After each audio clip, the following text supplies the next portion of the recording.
Isang magandang araw po sa inyong lahat, mga minamahal kong mga kapatid sa Panginoon. Ito po ang inyong lingkod, si Pastor Roel Camia po mula po dito sa Winnipeg, Manitoba, Canada para po sa ating pag-aaral ng salita ng Diyos. Ngayon pong umaga, welcome po sa Tinig ng Pag-asa.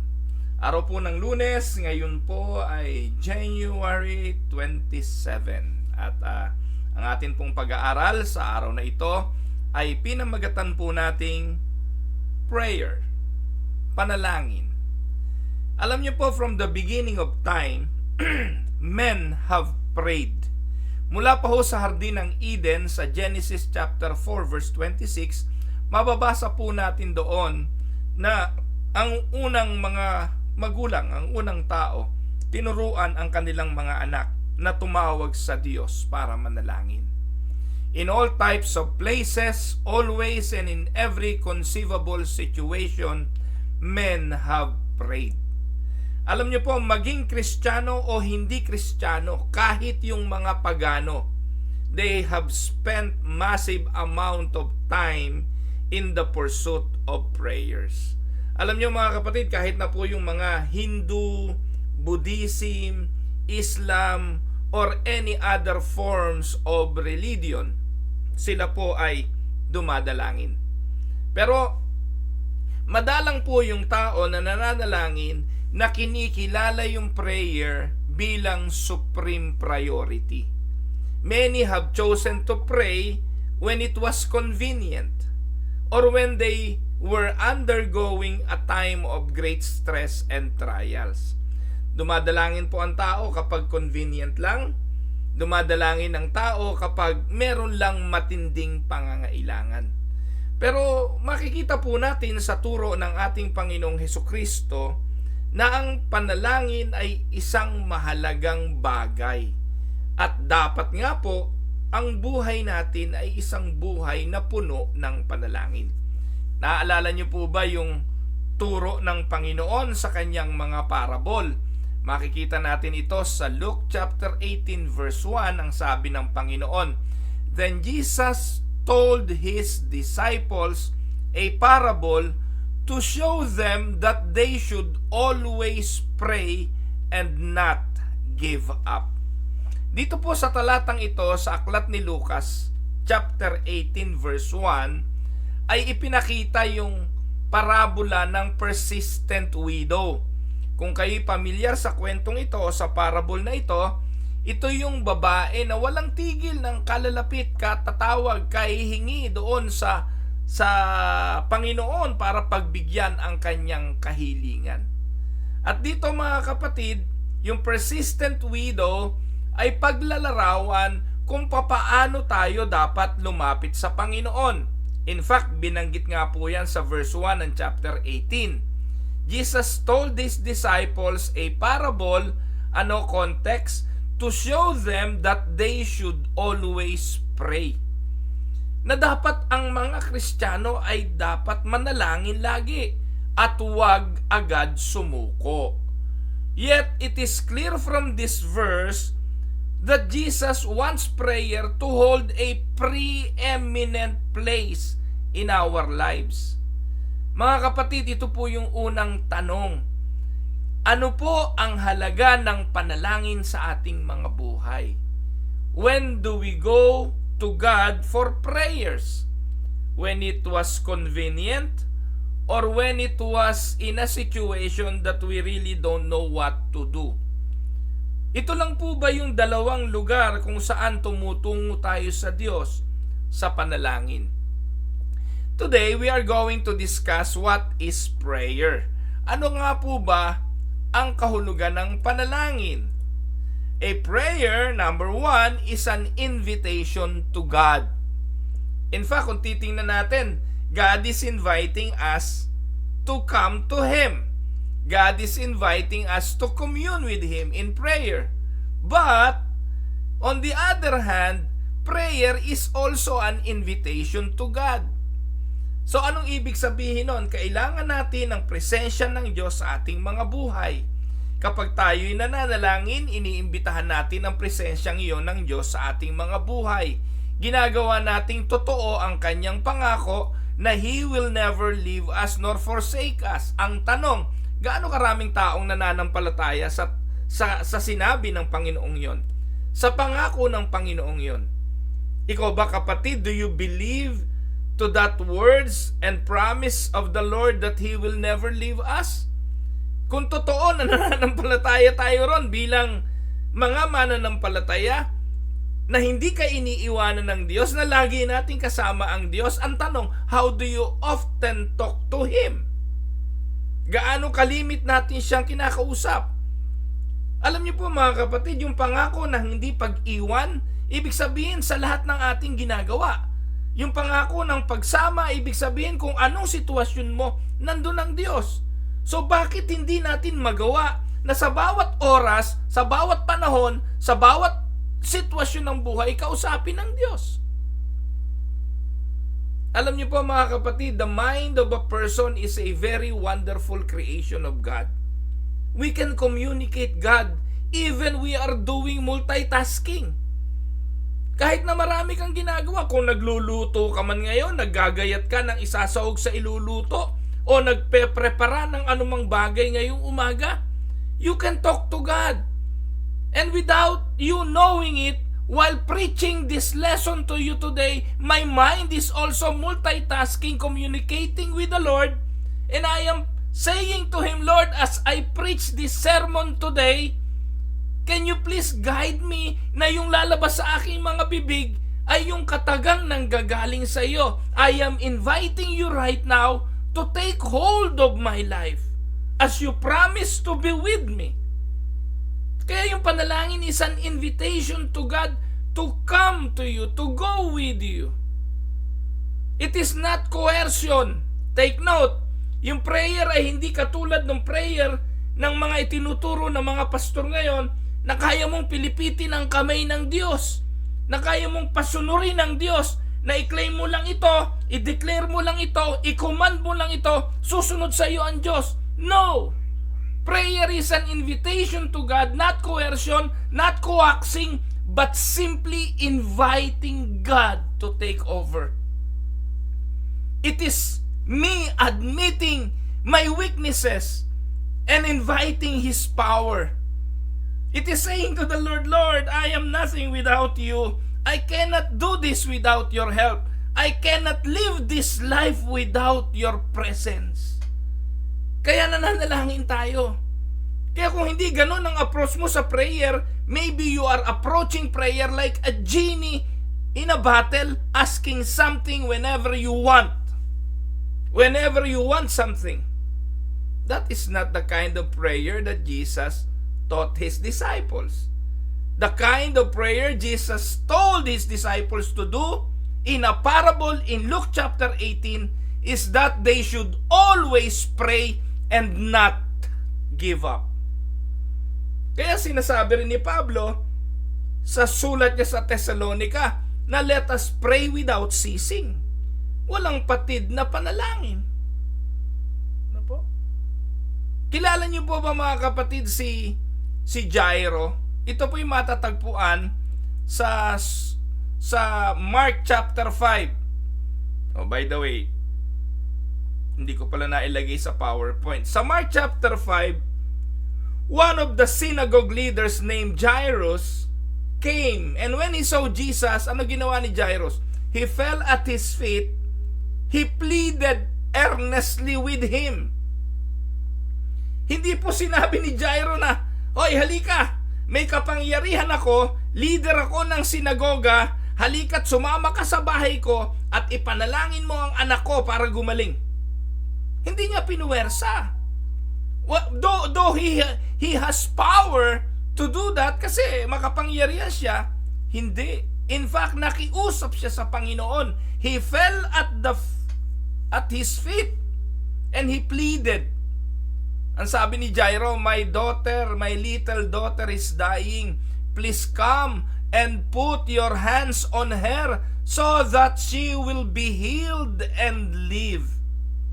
Yun ang panalangin, pleading, asking, pakiusap na sumama ang Diyos sa iyo. So take note, prayer is an invitation. Katulad ng panalangin ni Jairo na ito, Panginoon, parang awa mo na, sumama ka sa akin. So kung ano man yung pangangailangan ng buhay mo, panalangin mong sumama ang Diyos sa iyo. Sumama ang Diyos sa iyong trabaho, sa iyong ginagawa, sa iyong examination, sa iyong pagdadrive, sa iyong pagkain, sa lahat ng bahagi ng buhay mo. Invite God to go with you. It is an admission that you cannot handle everything your own. By your own, you cannot handle everything because of our weakness, and we can only overcome those things that will come our ways through the power of the Lord. So yun po yung una ho. Sana maintindihan natin. Pag tayo nananalangin, we invite God. Pangalawa, prayer is work. Ano pong ibig sabihin yan? True prayer is not for the lazy. Ang tunay na panalangin ay hindi para sa mga tamad. Alam niyo po, prayer require you to get up early or to stay up late. A prayer is never really finished until it has grown fit and gone to work. Anong ibig sabihin? Ang panalangin daw ay hindi natatapos hanggat hindi ito umuuwi sa aksyon. Hanggat hindi ito tumutuloy sa aksyon. Ang pagtigil sa panalangin daw ay kapag isa sa katuparan mo na yung mga bagay at tumugon na ang Diyos sa iyong mga hinihingi.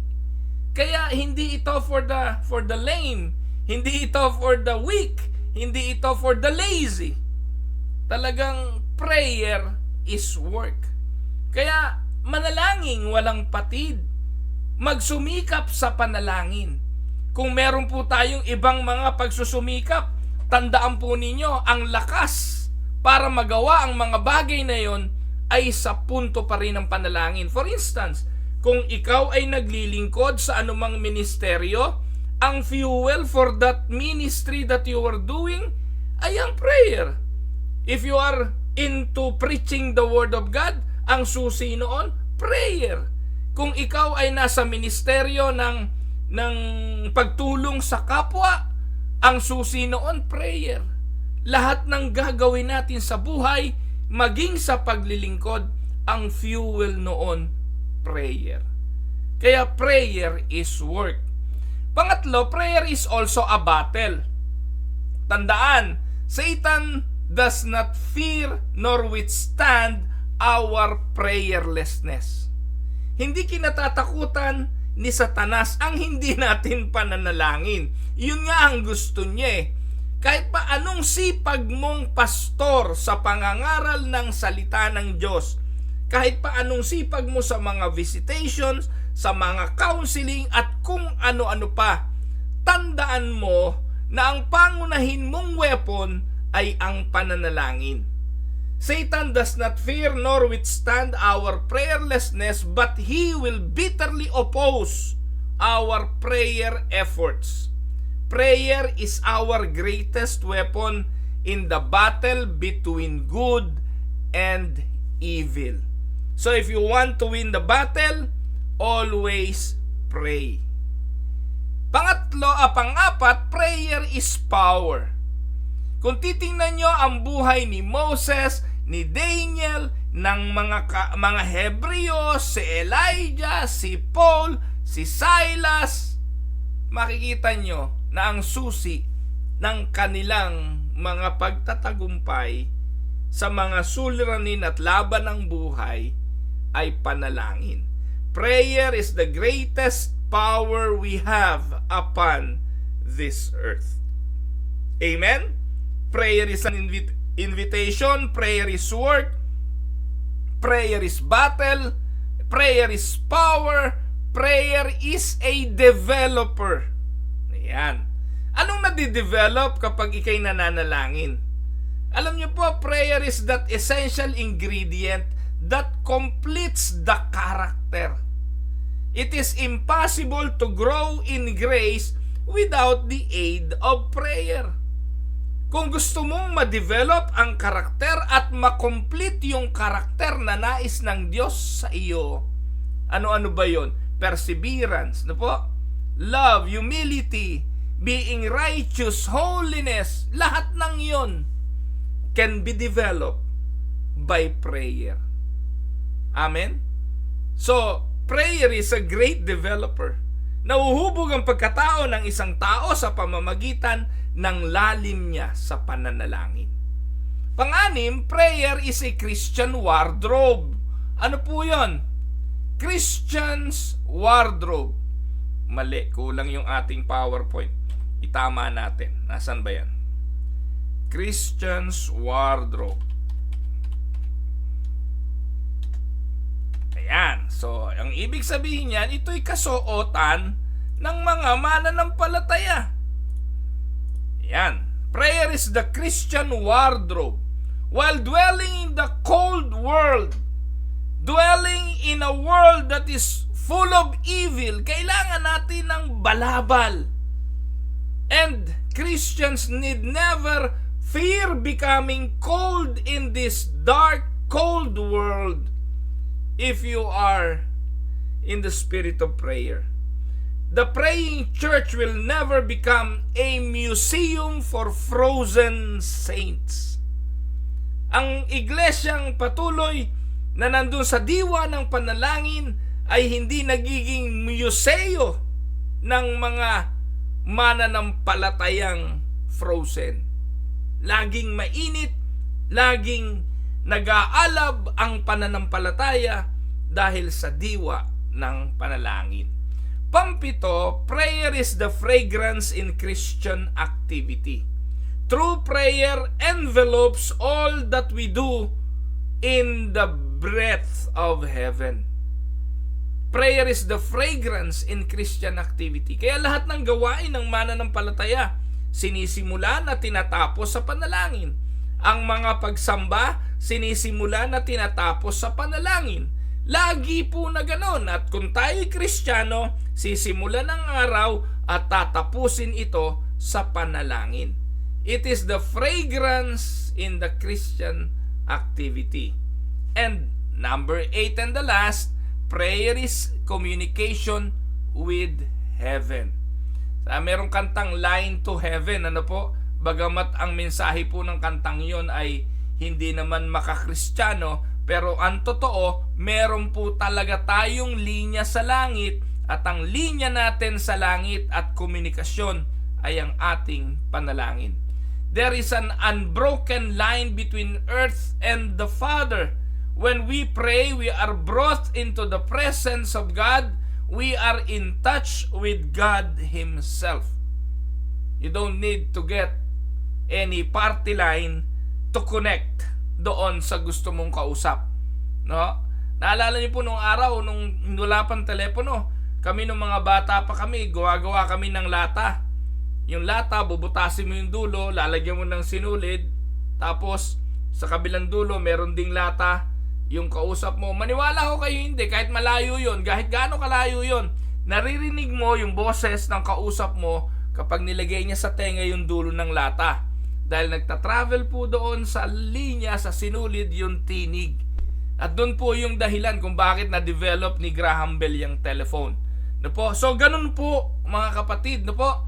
That is prayer, and that is how we communicate to the Father, and that is how we pray by believing that there is that direct line, no po, mula sa lupa papunta sa langit. Kaya sa panalangin itinuro ng Panginoon nandun yung adhikain at dalangin na mangyari ang kalooban mo kung paano sa langit, ganun din naman sa lupa. So with these facts in mind, let us look together at the place of prayer. Ano dapat ang ginagawa ng mga mananampalataya? Una, prayer must be a priority. Amen po ba mga kapatid? Ang panalangin ay dapat pangunahin. And this theme is repeated throughout the Bible. Kung titingnan nga po ninyo yung talatang ating binasa, Then Jesus told his disciples a parable to show them that they should always pray and not give up. Gusto ng Panginoong Hesus na tayo manalangin at huwag sumuko. Sa Romans 12, chapter 12, verse 12, be joyful in hope, patient in affliction, faithful in prayer. Maging si Apostol Pablo, ang hamon niya sa mga kapatiran, maging masaya sa paghihintay sa inyong pag-asa, maging pasensyoso sa mga pagdurusa, at maging tapat sa pananalangin. Binanggit din ni Pablo sa unang Tesalonica 5:17, pray continually. So we are to remain in a constant spirit of prayer. Magpatuloy, huwag mag-give up. Be faithful in prayer and pray continually. So meaning, prayer must be a priority. Kung magtatala po ng mga pangunahing bagay na ginagawa sa isang iglesia, ang pangunahin po doon ay panalangin. At kung tayo'y magtatala ng mga pangangailangang dapat gawin sa ating mga buhay, bago tayo magsimula ng bagong araw, bagong linggo, bagong buwan, bagong taon, dapat priority ang prayer. Mga kapatid, huwag nyo tong kalilimutan. Sa paggising sa umaga, sa pagkakaroon na natin ng kamalayan, bago pa tumungo sa banyo para gawin ang pang-araw-araw na routine ng buhay, bago magsipilyo, umusal tayo ng pakikipag-usap sa ating Diyos. Gawin natin itong prioridad. Tingnan natin ang ilang mga tao sa Biblia. So, this theme is repeated throughout the Bible, and letter B, many in the Bible have placed a high priority in prayer. May mga halimbawa tayo nito na pwede nating pagbatayan. Mga taong binigyan ng malaking pagpapahalaga at priority sa kanilang buhay ang dalangin. Una, si Job. Sa Job, chapter 1, verse 5, pakinggan niyo po ito. When a period of feasting had run its course, Job would make arrangement for them to be purified. Early in the morning, he would sacrifice a burnt offering for each of them, thinking, perhaps my children have sinned and cursed God in their hearts. This was Job's regular custom. Ano po ang konteksto nito, mga kapatid? Yung pong mga anak ni Job, on a regular basis, sila po ay nagtitipon-tipon para magkasiyahan. Hindi po masama yun. Walang sinabi sa Bible na may ginagawang masama ang mga anak ni Job. It is just customary to them na magtipon-tipon bilang mga magkakapatid. Nagpapalit-palitan nga sila ng bahay eh. Halimbawa, sa bahay ng panganay itong araw na ito. Sa susunod na araw, sa bahay naman nung pangalawa hanggang sa makaikot uli. Gawain po ito ng pamilya at masaya ito. Pero mga kapatid, huwag niyong kalilimutan kung ano man yung ginagawa dapat ng pamilya ay nababalutan ng diwa ng panalangin. Amen? At ito alam ni Job na dapat ganon. At si Job, pag nangyayari nga po na ang kanyang mga anak ay nagkakatipon, early in the morning, pagkagising pa lang ni Job, he would sacrifice a burnt offering for each of them. Sa bawat anak niya, may inuusal siyang panalangin. Dahil nag-iisip si Job na, Panginoon, patawarin mo yung aking mga anak, baka nakakagawa sila ng mali sa iyong paningin. So that is custom for Job. That is what he did para sa kanyang mga anak. Kaya bilang mga magulang, alam niyo po ba na dapat tayo'y dumadalangin sa Diyos para sa ating mga anak? Katulad din ng ginawa ni Job. Gawin natin itong tradisyon. Gawin nating kultura. Gawin nating buhay natin na lagi nating idulog ang ating mga anak. Tandaan po niyo, mga kapatid, ito ang realidad. Wala namang kayang bumago ng buhay ng tao kundi ang Diyos. Wala namang kayang bumago ng ating mga anak kundi ang Diyos. Tayo nga mismo sa ating mga sarili hindi natin kayang baguhin ang ating mga sarili. Sabi ng Bible kaya bang baguhin ng Etiope ang kanyang kulay? Hindi. Kaya ba ikang tanggalin ng leopard yung kanyang spot? Hindi. Pero ang Diyos na makapangyarihan, kaya niyang baguhin ang lahat. Kaya sa Kanya lang tayo dudulog. Amen? At yan po ay sa diwa ng panalangin. Huwag kayong susuko. Huwag kayong mag-give up.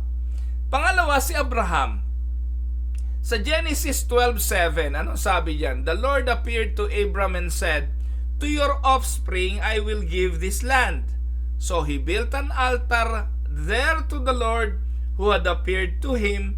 From there he went on toward the hills east of Bethel and pitched his tent, with Bethel on the west and Ai on the east. There he built an altar to the Lord and called on the name of the Lord. Yan po si Abraham. Hindi po nawawala sa buhay ng patriarkang yan ang pagtatayo ng tent, ng altar para sa pananalangin. Iyan po yung gawain ng taong mahal ang Diyos. Sa verse 4 ng chapter 13, ang sabi diyan, "And where he had first built an altar, then Abram called on the name of the Lord." Doon sa Genesis 12:7, nagtayo siya ng altar, tumawag siya sa Diyos, at sa chapter 13, every time na magtatayo siya ng altar kung saan man siya dalahin at mapadpad ayon sa utos ng Diyos, magtatayo siya ng altar at tatawag siya sa Panginoon.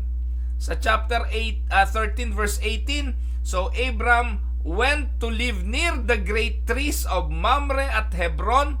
Again, he pitched his tent, and then he built an altar to the Lord. Then, alam nyo na, kasunod nun, he called on the name of the Lord. 22:9, when they reached the place God had told him, Abraham built an altar there and arranged the wood on it. He bound his son Isaac and laid him on the altar on top of the wood. Alam nyo na ang kasunod nun. He prayed to the Lord. So, ang tanong, every time ba na tayo tumatawag sa Diyos, ibinibigay ng Diyos ang gusto natin? Hindi. In fact, si Job, nang dumadalangin siya para sa kanyang mga anak, every time na nagkakatipon, huwag nating kalimutan, sa isang pagtitipon din ng mga magkakapatid na anak ni Job, dumating ang isang malakas na hangin, giniba ng malakas na hangin ang bahay, at ang lahat ng anak ni Job ay nagkamatay. Alam natin kung anong dahilan. It was the challenge of Satan to prove to God that Job would deny his faith. But in spite of what happened, in spite of the seemingly unanswered prayer to Job, or for Job, hindi po siya sumuko. He did not waver his faith. He became so solid in his belief and trust in God. Sabi nga niya sa asawa niya, ang Diyos ba'y sasambahin lang natin sa mabuting mga bagay? Pupurihin lang ba natin siya sa magagandang mga pangyayari? Ang sabi ni Job, ang Diyos ang nagbibigay, siya rin ang babawi. Purihin ang pangalan ng Panginoon. And take note, that as well is part of a prayer. You, God, give, and you, God, takes away. Amen? Sino po ang halimbawa sa Bible? Si Moses. Si Moses, the Lord would speak to Moses face to face as one speak to a friend. Exodus 33 verse 11. Then Moses would return to the camp, but his young age Joshua, son of Nun, did not leave the tent. So makikita natin dyan sa Exodus 17:11, as long as Moses held up his hand and praying, the Israelites were winning. Ito yung pakikipagdigma nila, ano po? But whenever Moses lowered his hands, the Amalekites were winning. So, ang tagumpay sa digmaan, ang tagumpay sa pakikipaglaban, ay nandun din sa diwa ng marubdob na pananalangin sa Diyos. So, yan po si Moses. What about David? Si David, in Psalms, we can read, Psalms are filled with many references to David's prayer life. Sa 2 Samuel 12:22-23, he answered, "While the child was still alive, I fasted and wept. I thought, who knows, the Lord may be gracious to me and let the child live. But now that he is dead, why should I go on fasting? Can I bring him back again? I will go to him, but he will not return to me." And this is one of the most difficult moment in the life of David. Nang isilang yung kanyang anak kay Bathsheba, ang sinabi ng Diyos, ito ay mamamatay. Pero sa kabila nun, dumulog pa rin si Moses o si David sa Diyos at humingi na ipagkaloob sa kanya ang sanggol. Nag-fasting, nagayuno, dumalangin. Pero hindi ibinigay ng Diyos ang sanggol sa kanya. At sa pagkakataong yun, alam ni David kung kailan tatayo at kailan tatanggapin ang kalooban ng Diyos sa panalangin. Kaya itong talatang ito ay nagpapakita na tayo ay matuturin na tumanggap doon sa plano at layunin ng Diyos. Hindi every time na dudulog tayo sa panalangin, ang ating mga sarili ang masusunod at ang ating mga palatuntunan. Tayo po'y dumudulog sa Panginoon, hindi lang naman para sa provisions at kahilingan, kundi para maunawaan ang kanyang kalooban. At matutunan nating tanggapin ang kanyang mabuting layunin sa ating mga buhay. Amen? Si Elijah sa 1 Kings 17 verse 1, "Now Elijah the Tishbite from Tishbe in Gilead said to Ahab," ito yung pakikipagtunggalina ni Elijah kay Haring Ahab. Ang sabi niya, "As the Lord, the God of Israel lives, whom I serve, there will be neither dew nor rain in the next few years, except at my word." Sinabi, can you imagine ganun katindi, no po? Sabi ng propeta, hindi uulan, maliban na lang na sabihin ng Diyos. Pero alam niyo po mga kapatid, sa isang dalangin ni Elijah, umulan. Amen? At sa verse 36 hanggang 38 ng chapter 18, ito yung pakikipagdigma ni Elijah sa mga propeta ni Baal. At the time of sacrifice, di ba, pinagawa sila ng altar para susunugin yung kanilang mga handog. Nung panahon na si Elijah na ang tatawag sa Diyos, the prophet Elijah stepped forward and he prayed.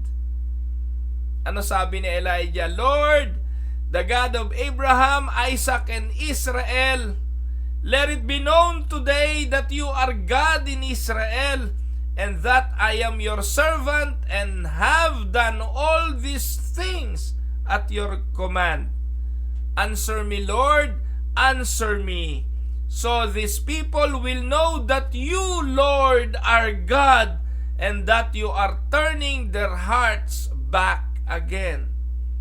Then the fire of the Lord fell and burned up the sacrifice, the wood, the stones, and the soil, and also licked up the water in the trench. Huwag niyong kalimutan, pinabuhusan pa ni Elijah ng tubig yung kanyang handog at saka yung mga altar na susunugan hanggang sa umapo yung tubig doon sa kanal. Pero pagkatapos ng panalangin ni Elijah, pati yung tubig na yon ay tinuyo ng apoy. So makikita po natin yung mga dalangin ng mga lalaking yan sa banal na kasulatan. Sama po natin si Daniel. Si Daniel 6:10. Now when Daniel learned that the decree had been published, he went home to his upstairs room where the windows opened toward Jerusalem 3 times a day. He got down on his knees and prayed, giving thanks to his God, just as he had done before. Kung kanina po ang term na ginamit, ito yung custom ni Job. Si Daniel, ito rin ang kanyang custom.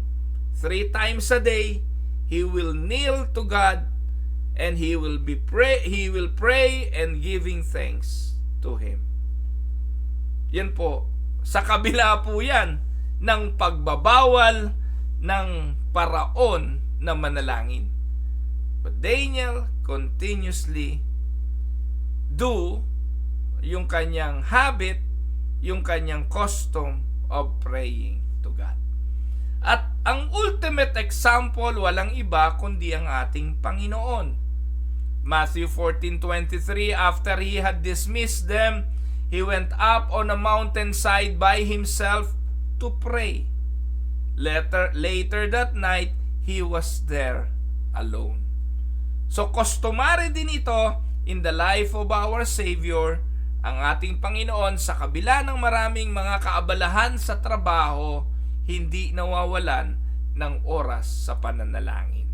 Matthew 26:36-39, then Jesus went with his disciples to a place called Gethsemane, and he said to them, sit here while I go over there and pray. He took Peter and the 2 sons of Zebedee along with him, and he began to be sorrowful and troubled. Then he said to them, my soul is overwhelmed with sorrow to the point of death. Stay here and keep watch with me. Verse 39, going a little farther, he fell with his face to the ground and prayed. Anong prayer niya? My Father, if it is possible, may this cup be taken from me. That is his desire. That is his request. But, ang sabi niya, yet not as I will, but as you will. Dito po makikita natin yung tamang uri ng panalangin. Hindi masamang hilingin kung anong gusto mo. Hindi ho masamang hilingin kung ano yung linyahan at katakot-takot nating prayer request. Subalit at the end of the day, ang pagtitiwala na ang masusunod ay hindi tayo, kundi ang kalooban ng Ama. At pagtitiwala dito, ang pinaka-essence dapat ng ating dasal. Ang essence ng ating panalangin. Hindi ho kawalan ng pananampalataya ang manalangin ng thy will be done. At kayabangan at sobrang kayabangan ang aangkinin, ide-declare, imamanifest at uutusan ang Diyos. Kaya ngayon, ubod ng daming mayabang na pastor sa pamamagitan ng kanilang deklarasyon at sa pagtatago doon sa kanilang mga desire na utusan ang Diyos. Hindi ho tamang dalangin yon. Kahambugan yon. Hindi ho kalakasan ng pananampalataya yon. Kahambugan yon. Si Jesus nga ang dalangin, Ama, not my will, but your will be done. That is the most powerful prayer that anybody can pray. After na sabihin mo yung lahat ng gusto mo, sa dulo nito, sasabihin mong, hindi yung akin ang masunod, kung hindi ang sayo. And I do believe this is also the prayer of Job. Kaya kanyang natanggap yung pagkawala ng kanyang mga anak. Dahil bagamat hinihiling niya ang kanyang kahilingan sa isa't isa sa kanyang mga anak, naniniwala akong tinatapos niya lagi ito sa pagtitiwalang, not my will, but your will be done. Amen? Ako po'y ganun din magdasal sa aking mga anak. Bigyan ng magandang hanap buhay ang aking mga anak. Bigyan ng ingatan ang aking mga anak. Magkaroon sila ng magandang buhay. Magkaroon ng mabubuting magiging mga asawa. Tugunan ng Diyos ang pangangailangan sa araw-araw at ang kanilang mga gusto. Idinadalangin ko nga rin na payamanin ang aking mga anak sa material na bagay. Subalit, hindi yung akin ang masunod, kundi ang sa Kanya. Amen? So, ito po yung itinuro ng Panginoong uri ng panalangin. Sa Mark 1:35, tingnan po natin ang sabi diyan, very early in the morning. Di ko po alam kung ano yung early sa inyo Pero tayo, pag-gising natin, kahit anong oras, yun ang pinakamaagang gising natin. Ang tanong, anong ating ginagawa? Pero dito ang sabi, very early kay Jesus, madilim pa. While it was still dark, Jesus got up, left the house, and went off to a solitary place where he prayed. Lagi nating mababasa yung solitary place, yung lugar kung saan walang istorbo. At sa mga oras na yon, sa mga lugar na ganoon, kinakatagpo ng Panginoong Hesus ang kanyang Ama para sa dalangin. Luke 6:12, one of those days, Jesus went out to a mountainside to pray and spent the night praying to God. So nakita po natin yung mga example na po. Ayan, at sino-sino ba yan? Ang dami. Si Job, si Abraham, si Moses, si David, si Elijah, si Daniel, and even the Lord Jesus Christ. So nakita po natin mga kapatid, if the Son of God had to pray, how much more people like us? Tama? Kung anak ng Diyos yan, si Jesus na ating Panginoon ay naglaan ng panahon para sa diwa ng panalangin, tayo pa. So, una, prayer must be a priority. Amen? Pangalawa, prayer must be a prerequisite. Anong ibig sabihin? We should do nothing in any area of life without first taking the time to saturate the matter in prayer. Prerequisite ito sa lahat ng desisyon. Prerequisite ito sa lahat ng gawaing sisimulan. Prerequisite ito sa lahat ng inyong mga pangarap. Prerequisite ito sa lahat ng inyong pagpapasyahan. Kapag may ginawa kayo, pinlano kayo, susubukan kayo na hindi saturated in prayer, delikado ang bagay na gagawin nyo. Kasi makikita po natin mga kapatid, even Jesus preceded his activity with prayer. Ano-ano ba yung mga nakita natin na ginawa ng Panginoon na pinangunahan ng panalangin? Kung inyo pong matatandaan, before feeding the 5,000 sa John chapter 6 verse 11, kinuha niya yung tinapay, kinuha niya yung isda, itinaas sa langit at ipinanalangin at pinakain ang 5,000. Bago niya buhayin si Lazaro sa kamatayan, John 11:41, idinulog niya ito sa Ama at ibinangon si Lazaro. Before his trial and crucifixion, Luke 22:41-45, and before becoming sin on the cross for us, Luke 23:34. Lagi na sinisimulan niya ang lahat ng bagay sa diwa ng panalangin. Alam niyo po mga kapatid, especially in the realm of spiritual activity, prayer is very important. When we attempt to perform spiritual work in the power of the flesh, we are doomed to failure or self-glorification. Tandaan natin, napakahalaga ng pananalangin. Kaya kapag hindi nakatuon sa dasal at dalangin ang anumang activity, even how noble and spiritual it is, mauuwi ito saan? Sa failure o kung magtagumpay man sa self-glorification. Pero kung lagi ay nakatuon sa diwa ng panalangin, ibabalik at ibabalik natin sa Diyos na makapangyarihan ang kaluwalhatian, kasi alam natin, kaya lang naman ito naganap, dahil tinugon ng Diyos ang ating panalangin. The preparation gained in the closet of secret prayer is far more valuable than that gain in the study. Amen? So ano daw po yan? Prayer must be a priority. Prayer must be a prerequisite. And third, prayer must be practiced. Ito ang panghuli. Prayer must be practiced. It isn't enough to know prayer formulas. It is not enough to know prayer rules and promises.